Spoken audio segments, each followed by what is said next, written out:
Sarap-sarap. Kumukulong kare-kare. Lutuin ko na ng chicken. Fritada. Kapag si Ate Jo nandito. Wow. Partner. Bagong. Bagoong. Luto na.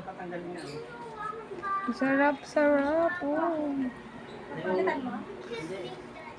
Niluluto ko na lang yung gulay niya. Tapos pinakuluan yung bago. Patay yung kasi. Ata. Ayan, mga, kaya ganyan, akala mo, oh. Nga po. Baka nakalimutan ko ilagay yung gulay agad. Sitaw. Para hindi manikit.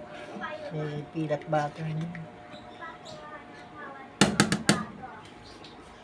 Ay, init.